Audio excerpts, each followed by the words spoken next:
천국기독교 세미나 다니엘과 요한계시록입니다. 이번 영상부터는 계시록의 중요한 주제 가운데 하나인 휴거에 대해서 여러 편에 나눠서 살펴보려고 합니다. 휴거에 관한 강의가 꽤 길기 때문에 여러 편으로 나누어질 것입니다. 여러분들이 듣는 중에 이렇게 좀 생소하고 낯선 부분들이 많이 있습니다. 들어보지 못했던 부분들이 많이 있기 때문입니다. 중요한 것은 연결되어지는 강의들을 끝까지 이렇게 들어주시기를 부탁을 드립니다. 휴거를 강의를 들으시기 전에 제가 앞서 올려드린 첫째 부활과 마지막 부활이라는 강의를 꼭 한번 보시기 바랍니다. 제가 그 영상은 집회 설교 영상을 하나 올려드린 게 있고요. 따로 영상을 찍어서 올려드린 게 있습니다. 집회 영상보다는 마지막 부활, 첫째 부활과 마지막 부활이라고 올려드린 그 영상을 보시면 계속되어지는 휴거 강의에 이해하는데 기본이 됩니다. 그래서 그 강의를 먼저 들으시기 바랍니다. 휴거는 굉장히 미혹이 많은 주제 가운데 하나입니다. 작년에도 9월 23일 휴거가 있다고 굉장히 유튜브에서 논란이 많았었습니다. 그러나 올해도 또 똑같이 그렇게 시기를 얘기하고 다음 달이다, 30일이다, 언제다, 가을이다, 봄이다 이렇게 계속해서 휴거에 대한 이야기를 계속하고 있습니다. 그래서 마지막 때 우리가 휴거를 바르게 우리가 이해하는 것은 굉장히 중요합니다. 마지막 때를 분별할 수 있고 여러 가지 그런 미혹들에서 우리가 이렇게 미혹에 끌려가지 않습니다. 그래서 좀 길지만 이 강의를 꾸준히 이렇게 들으셔서 또 새롭게 여러분 휴거에 대한 그 말씀을 이렇게 또 정립하실 수 있는 그런 시간이 되셨으면 좋겠습니다. 오늘은 첫 시간이기 때문에 휴거에 대한 서론적인 부분을 좀 나누도록 하겠습니다. 자, 휴거라고 하는 단어는 성경에 없습니다. 그래서 어떤 목사님께서는 휴거는 성경에 없다 이런 단어는 그리고 또한 계시록에도 휴거가 되고 있는 장면을 묘사한 곳이 없다. 그렇기 때문에 휴거란 말은 써서도 안 되고 휴거도 없다. 이렇게 말씀하시는 것을 제가 유튜브 영상을 통해서 한번 들었습니다. 그러나 우리는 휴거가 성경에 이 단어가 없습니다. 그렇지만 우리는 중국 한자를 쓰고 있잖아요. 끌요, 들거. 자, 끌어올리다. 끌어올리다라는 말이 있죠. 낚아채다, 잡아채다, 취하여가다 이런 뜻을 우리가 이렇게 해석을 하고 있죠. 그런데 헬라어 성경에 휴거가 없는 게 아니에요. 하르파조라는 말이 분명히 있어요. 이 말씀은 서신서에도 나오고 요한계시록에도 나옵니다. 이거를 영어는 랩처라고 번역을 했죠. 성경이 분명히 휴거를 얘기하고 있는데 있다고 하는데 없다고 하는 것은 하나님의 말씀을 무시하는 것과 같다고 저는 생각이 돼요. 아니면 휴거를 오해했던가. 성경에는 분명히 휴거가 있습니다. 주님이 오실 때 죽은 자는 부활한다라는 것을 우리가 100% 믿고 있죠. 그 다음에 산 자는 휴거한다 이렇게 믿습니다. 이게 일반적인 생각이에요. 여기서부터 우리가 휴거를 오해하고 있는 거예요. 죽은 자는 부활해서 어떤 분은 승천하는 게 아닐까 승천하는 건지 휴거하는 건지 좀 이렇게 혼동이 되는 분들이 계세요. 이것이 죽은 자는 부활해서 승천한다고 하는 그런 무의식적인 어떤 그런 인식 때문에 계시록 11장에 두 증인이 부활하고 승천하는 것을 순교자들의 첫째 부활이다. 순교자들의 첫째 부활에서 휴교하는 장면이라고 해석을 하기도 하는 거예요. 그렇지만 두 증인은 결코 휴거가 아니라고 제가 두 증인 강의에서 충분히 말씀을 드렸습니다. 죽은 자는 부활한다고 하는데 그 다음에 어떻게 되는지 그 다음에 산 자는 휴거한다고 그래요. 이거는 뭐냐면 이 휴거가 살아있는 자에게 너무나 지나치게 이 초점이 맞춰져 있어요. 그러다 보니까 성도는 환난을 통과해야만 휴거한다 이런 말을 하는 거예요. 환난을 통과해야만 신부로 취함을 받는다. 환난을 통과하고 거룩한 신부들만 취하에 올라간다. 신부에 대한 오해, 교회에 대한 오해, 휴거에 대한 오해입니다. 우리는 여기에서 휴거를 바로 써버리면 안 되고요. 산자는요, 변화돼요. 주님이 오실 때 우리 산자는 변화됩니다.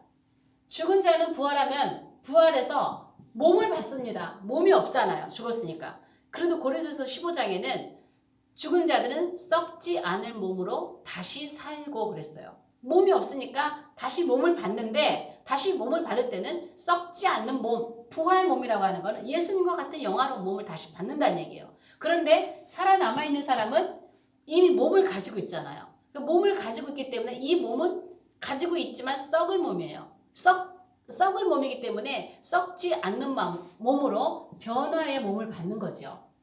그래서 죽은 자는 부활의 몸을 받고 살아있는 자는 썩지 않는 변화의 몸을 받아서 이 몸을 받은 두 부류가 함께 올라가는 게 휴거입니다. 죽은 자도 부활해서 휴거해요. 휴거할 때 살아있는 자만 올라가는 게 아니란 말이에요. 그런데 너무나 살아있는 자에게만 집중을 하고 있어요. 마지막 때에 이런 마지막 휴거 얘기를 하면요. 자꾸 뭐라고 하냐면은 왜 자꾸 종말론을 조장하느냐. 왜 이 말세론자, 종말론자, 왜 자꾸 그런 얘기를 하느냐. 그거 뭐냐면은 살아있는 자에게만 너무 집중하기 때문이에요. 뭐 언제쯤 오겠다 얘기를 하면 예를 들어서 뭐 2050년 중에 올 거다 얘기하면 지금 2018년이니까 아이고 날짜가 아직 많이 남았으니까 그냥 막 살다가 그냥 그때 가서 정신 차리면 되겠네 이런 생각도 이런 말 나오는 것도 살아있는 자에게 휴거가 너무나 맞춰져 있다는 것이죠. 막 살다가 죽으면 부활 못해요. 첫째 부활 못합니다. 막 살다가 죽으면. 부활에 대한 휴거에 대한 오해입니다. 이 부활, 이 죽은 자의 부활로 휴거된다는 것이 얼마나 중요하냐면요. 우리가 창조론적인 관점입니다. 제가 이종표 세미나를 안내를 홍보 영상에서 이 말씀 한번 드렸는데요. 지구의 역사를 대충 한 6,000년도로 본다면 초세, 중세, 말세. 그래서 초세에는 아담부터 시작해서 노아로 끝났습니다. 중세에는 아브라함부터 시작했습니다. 그래서 이스라엘 백성의 멸망으로 중세가 끝났고 말세는 예수님의 초림으로 시작이 됐습니다. 그래서 이미 예수님이 오신 그때부터 우리는 말세가 시작됐습니다. 예수님의 초림으로 시작된 말세는 예수님의 재림으로 끝나게 될 것입니다. 그리고 끝나는 것이 아니라 그 뒤에 예수님께서 왕으로 내려오셔서 메시아 왕국이 이 땅에 세워질 것입니다. 성경에 너무나 많이 약속하고 있는 이 나라입니다. 그래서 지구의 역사는 메시아 왕국이 끝나는 계시록 20장 10절 사단이 완전히 지옥 불못에 들어가면서 지구의 역사는 끝나고 그 다음에 흰보자 심판을 거쳐서 우리가 가는 영원한 천국이 우리 앞에 있는 것이 요한계시록의 순서입니다. 일어날 시간을 따라서 우리에게 기록해주고 있는 것입니다. 그래서 메시아 왕국까지인데 자 우리가 휴거를 왜 하냐는 거죠. 우리가 휴거를 왜 하느냐. 자 휴거는 우리가 올라가는 거죠. 왜 올라가나요? 휴거에서 그리스도의 심판대 앞에서 우리는 철장 권세, 왕권을 받습니다. 예수님이 왜 재림하시나? 왜 왕으로 왜 재림하시나요? 이 재림에는 공중 재림하고 공중 강림하고 지상 재림이 포함되어 있습니다. 왜 주님 이 땅에 다시 내려오시나요? 그 좋은 하나님 나라에서. 왜 내려오시나요? 요것 때문에 내려오시는 거죠. 메시아 왕국 이루시기 위해서 다니엘 9장 24절에 지극히 거룩한 이가 기름 부음을 받으리라 그러죠. 메시아 왕국의 세계 통치자로 기름 부음 받으시는 거예요. 그래서 이 메시아 왕국 이루시기 위해서 주님이 내려오시는 거예요. 그럼 왜 올라가요? 우리는 올라가서 심판대 앞에서 주님과 함께 누릴 왕권 철장 권세를 요한계시록 2장 26절 27절에 보면 두 아들에게 약속한 거예요. 이기는 자는 철장 권세를 주신다 그랬어요. 그 권세를 주님과 함께 주님께로부터 받아서 주님과 함께 해서 왕노릇하는 거예요. 그래서 우리는 여기 올라가서 이거 왕권을 받아가지고 주님이 지상에 내려오실 때 계시록 19장에 희고 깨끗한 세마포 옷을 입고 주님과 함께 이 땅에 내려오는 것입니다. 왜요? 천년왕국에서 메시아 왕국에서 주님과 함께 왕노릇하기 위해서. 여기까지가 시간의 역사라고요. 여기까지가. 그래서 이 휴거는 우리가 올라가기 위해서요. 올라가기 위해서. 그리고 여기에서 우리가 왕노릇하기 위해서 주님과 함께. 그렇다면 이걸 보자고요. 구약의 성도들이에요. 자, 여기 앞에는 이 초세는요. 굉장히 중요한 인물들이 많죠. 노아. 우리가 마지막 때 유다서를 통해서 주님의 재림을 예언해줬던 에녹이 있어요. 그 다음에 이 앞에 비로소 여호와의 이름을 불렀더라. 아담의 3대손 에노스가 있어요. 그 다음에 이들의 선조인 셋이 있어요. 또 많은 인물들이 있겠지만 중요한 인물들이죠. 그 다음에 여기에 부활을 그렇게 사모하고 주의 나타나심을 이 땅에 서실 것을 알았던 동방의 의인 욥도 있어요. 자, 여기는 아브라함은 유대인이 형성된 시기입니다. 그러면 여기 전까지 여기하고 지금 여기 예수님 초림부터 여기까지가 이방인이죠. 그 다음에 중세 우리 유대인이에요. 하나님 앞에서는요 세계 민족은 둘밖에 없습니다. 이방인과 유대인입니다. 제가 벨렛과 욕단이라는 강의를 한번 올려드렸는데요. 거기서 말씀을 드렸지만 세계의 민족은 둘이에요. 그래서 에벨의 두 자손이 벨렛과 욕단을 통해서 이방인과 유대인이 나눠졌다고 제가 말씀을 드렸습니다. 그 영상에서.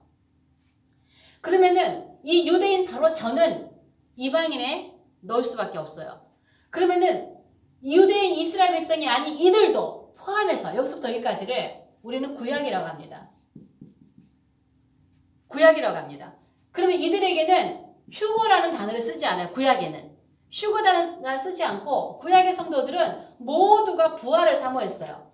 초세의 사람들이건 이스라엘의 중세의 사람들이건 모두가 부활을 사모했어요.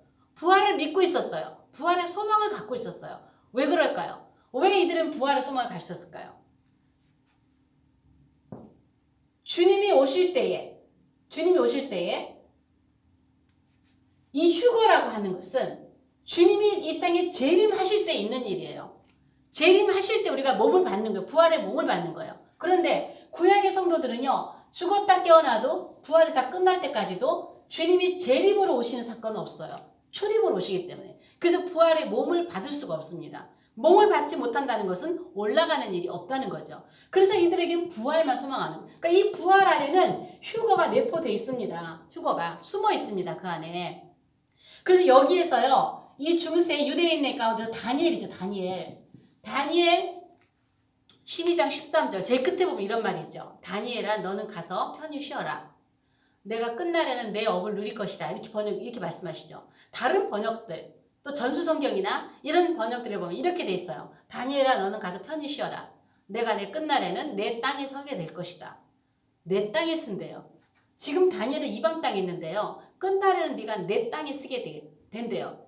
그럼 이건 무슨 말이냐? 이 다니엘도 이 사람들도 여기요. 예수님이 오시면 마지막 재림하실 때 이때 부활해가지고 올라가요. 요거 죽은 자가 부활의 몸 받는다 그랬죠? 올라가서 다시 서게 되는 땅이 영원한 천국이 아니라 내 땅이래. 내 땅은 이스라엘 땅입니다. 그럼 어디예요? 메시아와 함께 이스라엘 땅이에요. 다니엘이 지금 부활 휴거의 소망을 갖고 있는 거예요. 그 말씀을 거기 두고 있는 거예요. 다니엘이 살아나서 부활해서 내 땅 이스라엘 땅에 서게 된다는 것이 휴거에서 올라가가지고 여기 땅에 쓴다는 얘기예요. 그래서 이 구약의 성도들은요. 나중에 부활로 몸을 받는 거지 살아있어서 변화의 몸을 받는 건 아니에요. 그래서 여기는 휴거라는 것을 쓰지 않습니다. 그런데 예수님 초림부터 여기까지는 우리는 신약시대죠. 신약시대인데 이 신약시대에는 성도들이요. 부활이라는 말도 썼지만요. 아주 유난히 쓴 게 뭐냐면 휴거를 내포하고 있는 나타나심이에요. 주의 나타나심. 그래서 부활의 성도들은 구약의 성도들은 부활을 소망 가졌지만 신약의 성도들은 주의 나타나심을 그렇게 소망한 거예요. 그래서 사도교회, 초대교회 성도들은 주의 나타나심을 사모하고 주님이 오늘 오실 것처럼 내일 오실 것처럼 그렇게 주님을 기다리고 사모했던 거죠. 그러면은 이 신약 성도에서 신약의 교회는요. 신약 끝에 어딘가 끝에 가다 보면 구약 끝에는 죽었다 깨어나다 없다 그랬어요. 주님의 재림이 없다 그랬어요. 그런데 신약 끝에는 주님이 나타나셔요. 주님이 나타나시면 그때까지 죽은 사람들은 부활로 몸을 받을 것이고 그때까지 살아남아있는 자는 어떻게 해요? 변화의 몸을 받을 것이라고 말하는 것이 고린도전서 15장입니다. 그렇기 때문에 신약의 교회는 그렇게 나타나심을 사모한 거예요. 그러면은 우리가 휴거할 때 어떻게 살아있는 자에게만 초점 맞출 수 있겠어요? 이분들도 다 살아날 건데요. 이분들은 안 살아나겠어요? 이분들 다 부활합니다. 다 부활해요. 이분들 다 부활해서 휴거에서 올라가가지고 여기서 업을 누립니다. 물론 우리가 영원한 나라에서 누리는 업은 다르죠. 여기서 왕권을 가지고 주님과 함께 통치하면서 왕노릇을 하는 거예요. 그래서 이 휴거는 죽은 자의 부활, 앞서 죽은 이 교인들 앞에서 7년 전에 올라간다는 거, 이방 교회만 올라간다고 하는 것은 그거는 성경 전체를 이해하지 못하는 거예요. 유대인들도 부활합니다. 여기에 다니엘이라든가 사도 바울이라든가 다윗왕이라든가 이분들은 어떻게 부활하지 않겠습니까? 부활하죠. 그 사람들이 마지막 부활하시겠습니까? 부활하십니다. 그러면은 여기는 신약교회예요. 신약교회인데 7년에서 이방 교회만 다 올라간다는 거예요. 살아서. 이방끼만 올라가는 게 아니에요. 여기도 이방이라면 여긴 유대인이에요. 이 사람들 다 살아온다고 7년 안에 들어온단 말이에요. 여기 살아있는 사람들이. 그러면 부활할 때에 여기 초세에 살았던 이 사람들, 이방에 속한 사람들, 그 다음에 중세의 유대인들, 이분들이 다 살아서 올라가는 거예요. 그러면 여기는 신약은 신약교회지만 구약은 구약교회잖아요. 광약교회라고도 하잖아요. 물론 여기 주도권이 이스라엘이고 유대인이고 신약교회 주도권이 이방인이었지만, 그래서 신약교회 하지만 교회는 신약만 교회가 아니에요. 왜 교회만 이방 교회만 올라간다고 하냐는 거죠. 아니에요. 죽은 자들이 다 부활해서 부활의 몸을 가지고 올라가는 게 휴거입니다. 그래서 우리는 휴거를 너무나 살아있는 자에다만 마치고 있다 보면 날짜 이야기 자꾸 하게 되고요. 또 휴거를 얘기한다고 종말론자라 그러고요. 말세론자라 그러고요. 그런 얘기는 성경에도 없는 걸 가르치지 말라고 그러고요. 이러한 얘기를 하는 겁니다. 그래서 우리가 휴거에 대해서 바르게 하는 거 굉장히 중요해요. 내가 오늘 살아있으면서 정말 주님이 오실 때 내가 부활할 수 있는가? 이게 중요한 거예요. 물론 내가 첫째에 들어가는지 둘째에 들어가는지 주님의 측량에 들어가겠지만 얼만큼 주님께 바짝 붙어 있느냐가 굉장히 중요한 거죠. 자, 휴거에서 우리가 살펴볼 것 중에 하나가 또 중요한 겁니다. 자, 환난 전에 휴거하느냐, 환난 중간에 휴거하느냐, 환난 끝에 휴거하느냐. 굉장히 논란이 많죠. 자, 여기 부분은 전형적인 세대주의, 전천년주의를 따르는 분들입니다. 그래서 이분들은 7년 전에 여기서 올라간다는 거죠. 여기서 절대 이방교회는 7년 안에 들어가지 않는다. 환난 전에 우리는 휴거한다. 이렇게 얘기를 하는 거죠. 이 줌을 얘기하는 분들은요, 그나마 마지막 나팔이 7번째 나팔이라고 이해하시는 분들이에요. 그래서 아니다, 7번째 나팔이 불어야 휴거가 있다. 이렇게 말씀하시고요. 환난 끝은요, 교회는 절대 환난을 면해준다는 이야기가 성경 어디를 봐도 없다. 오직 예수님 재림할 때 딱 한 번 부활과 휴거가 있다. 이렇게 얘기하는 거예요. 그래서 이분들은 근거 구절을 계시록 4장 1절입니다. 사도 요한에게 이리로 올라오라 한 거예요. 제가 두증인 강의할 때 말씀드렸지만 4장 1절에 이리로 올라오라는요. 하루 파소가 아니에요. 끌려 올라가고 취하여 가는 것이 아니라 그랬어요. 아나바이노예요. 아나바이노. 자기가 기어 올라가는 거. 올라오라 하니까 올라가는 거예요. 그 단어의 의미가. 그 하루 파소가 아니고 휴거가 아닙니다. 그거는. 7년 전에 올라간다는 거죠. 이분들의 근거 구절은 마태복음 24장 29절에서 31절까지인데요. 이거 굉장히 중요한 말씀이거든요. 근데 이 말씀은요. 자, 시작이 그래요. 그날 환난 후에 그래 시작이 돼요. 그날 환난 후에 봐라. 그날 환난 후에 주님이 오신다고 하지 않느냐. 그러니까 그때 부활 휴거가 한 번 있는 거다. 이렇게 얘기를 하거든요. 그런데요. 제가 이제 환난 중끝 이거 다 세밀하게 살펴볼 때 이걸 말씀을 드리겠지만 이 말씀은 휴거도 아니고 부활도 아니에요. 환난 끝 상황을 얘기하고 있지만 이건 휴거도 아니고 부활도 아니에요. 굉장히 중요한 말씀이에요. 그래서 이 부분을 요거 타임도 하나하나 나눠지게 이 부분은요 3번에 나눠서 강의를 해야 돼요. 굉장히 중요한 부분이에요. 이 부분을 환난 끝 부분을 제대로 이거를 풀지 못하니까 천년왕국에 들어가는 백성이 누구냐, 천년왕국의 시가 누구냐 이런 것을 제대로 풀지를 못하는 거거든요. 그래서 이 환난 끝은요 굉장히 중요합니다. 그래서 이분들은 이 환난 전하고 환난 끝은 양보가 없습니다. 두 부류가 줄다리기 한다면 중간에서 끊어질 만큼 팽팽합니다. 양보 없습니다. 이분들이 가지고 있는 성경 구절을 가지고 있고요. 이분들과 많이 가지고 있는 성경 구절을 가지고 있어요. 그렇다면 성경에는 환난 전도 있고 환난 끝도 있고 환난 중간도 다 있다는 얘기예요. 제가 결론을 미리 먼저 말씀을 드리자면. 그래서 이 말씀은 그러니까 이분들은 여기에 너무 집중이 되어 있는 거고 이분들은 여기에 너무 집중이 되어 있는 거예요. 좀 더 통으로 넓게 전체를 볼 수 있어야 되는데 이걸 전체 보지 못하고 자기네 것만 그냥 이게 돋보기로 보듯이 그 부분만 너무나 깊이 들어가다 보니까 다른 데를 보지를 못하는 것이라고 저는 봐요. 자, 그러면 저는 어떻게 보느냐? 저는 환난 전, 중, 끝이 있다고 하는데 환난 전, 중, 끝이 시기가 다릅니다. 시기가. 여기는 환란 전을 7년 전이라고 하는데 7년 전이라고 하는 이런 시기가 다르다는 얘기예요. 자, 여기가 7년이에요. 7년이면 세계 정부가 쓸 겁니다. 세계 정부가 쓰고 전삼년방이 딱 지나면 언약이 파괴됩니다. 언약이 파괴된 성전에 우상이 섭니다. 여기는 위장평화죠. 자, 위장평화가 지나고 나면 이제 언약이 파괴되고 우상이 서는데 환란의 이 기준이 어디냐는 거죠. 환란의 기준이 어디냐는 거죠. 이분들은 절대로 이 7년 안에 이방교회가 다 여기 안에 들어오지 않는다고 그래요. 그러나 이방교회 들어옵니다. 다 들어옵니다. 여기는 지금요. 유대인의 시기죠. 다니엘의 70일의 중에서 70번째 일회가 진행되는 마지막 시간입니다. 그럼 우리가 알듯이 69일에까지 이 안에 유대인만 있었나요? 이방인도 있었습니다. 이방인과 유대인, 주도권이 유대인에게 있을 뿐입니다. 구속사의 주도권이. 이방인도 같이 있었어요. 그렇다면 여기 마지막, 자, 요 70일의 마지막 끝에는요, 꼭 유대인과 이방인만 해당되나요? 아까 제가 이걸 이렇게 나눴었죠? 초세, 중세, 여기 나눴었죠?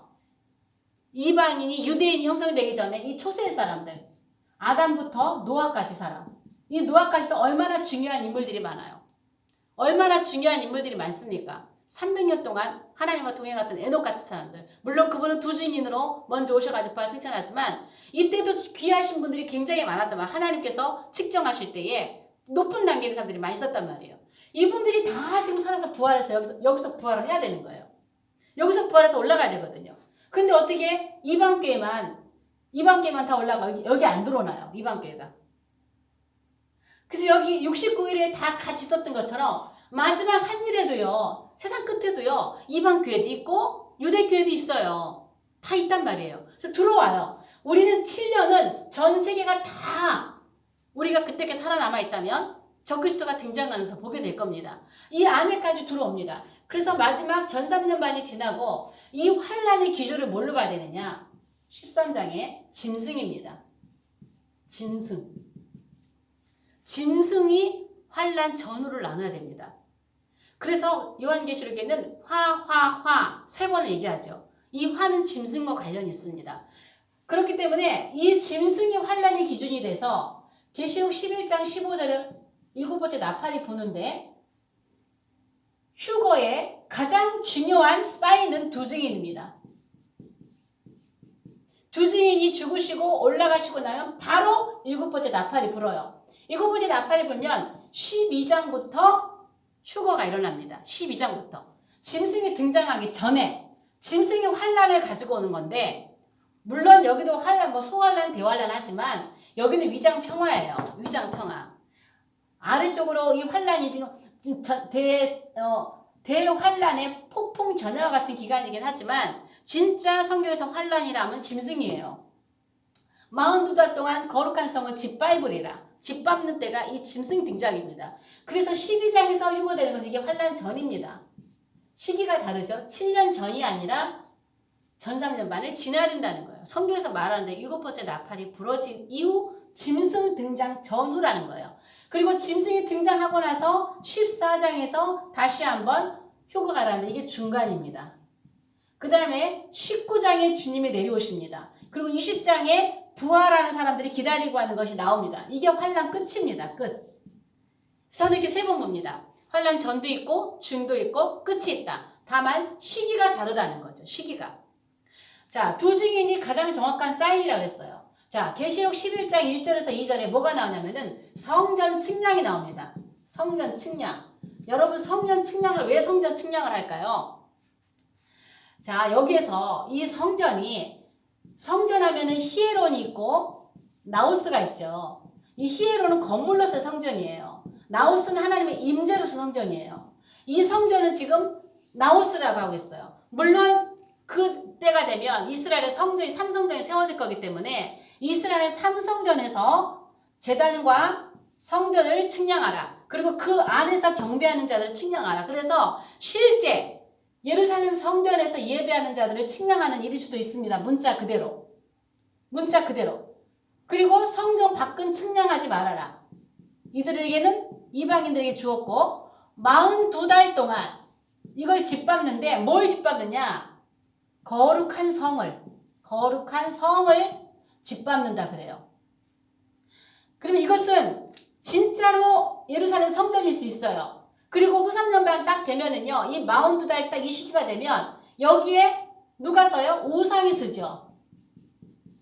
그래서 성전 안에서 하나님을 예배할 수 없어요. 그래서 바로 그 전까지, 요 단계까지 여기서 지금 성전 측량하는 거예요. 여기서. 왜? 바로 이제 두주인이 가고 나면 휴거가 일어날 거니까. 그래서 실제 여기서 예배하는 자를 측량하는 것일 수도 있고요. 이뿐이겠습니까? 전 세계에 흩어져 있는 성전을 다 측량하겠죠. 우리 안에 성전이 있잖아요. 전 세계에 흩어져 있는 하나님의 백성의 성전이 있잖아요. 그러니까 어떤 사람은 이 제단에서 예배드리는 사람이 있고 어떤 사람은 성전 안에서 예배하는 사람도 있을 거예요. 여기에 머물러 있는 사람이 있고 여기에 머물러 있는 사람이 있을 거예요. 그 어떤 사람은 이 밖에 머물러 있는 사람도 있을 거예요. 이 밖에는요. 신자도 있고 불신자도 있습니다. 절대 불신자만 있는 게 아니에요. 이름은 하나님 아버지를 인정하고 이름은 예수님을 믿는다고 하지만 이름만 걸어놓고 발만 걸어놓고 양쪽 다리 놓고 제대로 주님께 붙어있지 못한 사람들이 있단 말이에요. 정말 하나님의 임재 안에서 예배드리지 못하는 말로만 종교인들이 있단 말이에요. 예수님 믿는다고 하면서도 이런 사람들이에요. 이 성 밖에. 그러니까 이 거룩한 성이라는 게 뭐예요? 거룩한 성. 우리가 거룩한 성입니다. 우리가 왜 교회 있고 우리가 왜 성입니까? 성전은요. 성 안에 있어요. 계시록 21장 9절 10절에 보면 어린 양의 신부가 새 예루살렘 거룩한 성이라고 합니다. 반드시 성전은 성 안에 있습니다. 그러니까 예루살렘 성 안에 성전이 있는 거예요. 우리가 왜 신부냐? 성이기 때문에 신부인 거예요. 교회에 대해서 신부에 대해서 오해하는 것이 많습니다. 그러니까 우리 안에 하나님의 성전이 있는 거예요. 그러니까 우리가 깨끗해야 되고 우리가 거룩해야 되는 거예요. 거룩한 성이 돼야 되는 거예요. 그런데 이 거룩한 성을 짓밟는 데잖아요. 42달 동안. 이방인에게 내기도 여기는 측량하지 말아라. 42달 동안 거룩한 성을 짓밟는다고 하는 것은 성도를 지금 42달 동안 핍박한다는 거예요. 짓밟는다는 거예요. 예루살렘 성 자체를 밟고 다니는 건 아닐 거 아니에요. 성도들을 거룩한 성을 짓밟는다는 거예요.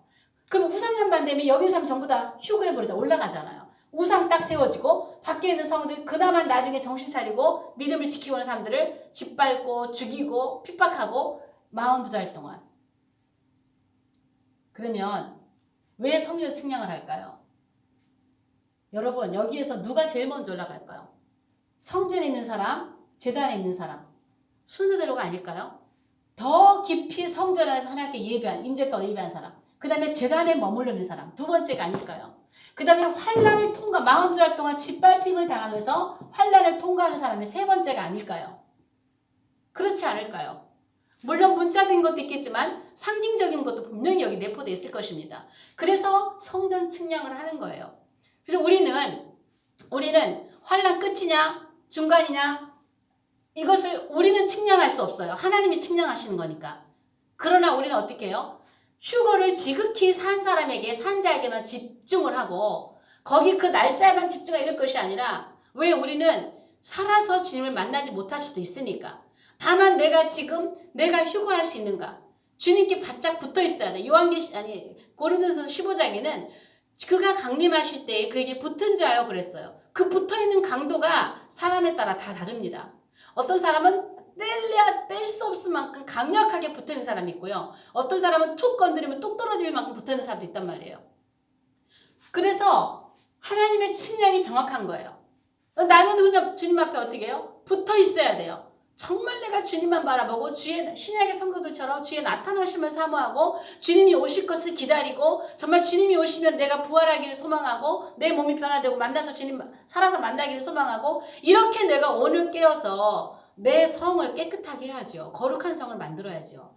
그래서 내가 주님 안에서 제단보다는 이 성령 바깥보다는 제단으로 들어가야 되고 제단보다는 성 안으로 들어가야 되고 더 깊이 지성소까지 들어가야 되고 이렇게 한다면 하나님의 측량에 하나님께서 알아서 측량을 하시겠죠. 그렇기 때문에 이 부활은요, 휴거는요, 세 번에 나눠진 것은 지극히 공평합니다.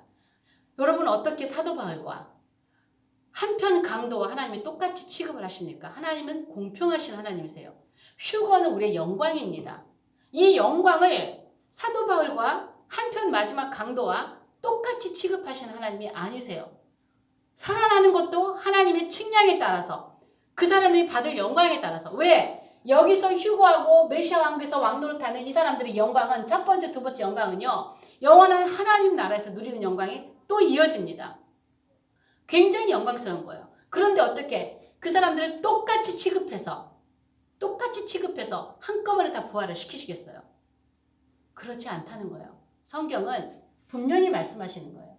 하나님의 측량에 도달한 하이 클래스가 있습니다. 그분들은 환난 전에 휴거합니다. 살아납니다. 죽어있는 사람 가운데서도 첫 번째 휴거할 때 앞에서 정말 하나님을 사모했던 여기 초세시대부터 하나님을 사모하고 주님께 예배하고 그렇게 여호와 이름을 부르며 그렇게 했던 구약 시대 성도들이 살아날 겁니다. 그리고 살아있는 사람들 가운데서도 거기에 도달하는 사람들이 또 살아날 것입니다. 그렇게 해서 마지막 때에 하나님께서 전중 끝으로 휴거를 나눈 것은 하나님의 지극히 당연한 하나님의 공의이십니다. 오늘 영상은 여기까지 하겠습니다. 저희 채널 안에 들어오면 정보란에 항상 세미나 안내가 있습니다. 좀 더 공부를 좀 자세히 하길 원하시는 분은 세미나 한번 오시기를 권유합니다. 영상이 좋으시면 구독과 또 공유를 함께 나누어 주시기를 부탁을 드립니다. 다음 영상에서 뵙겠습니다.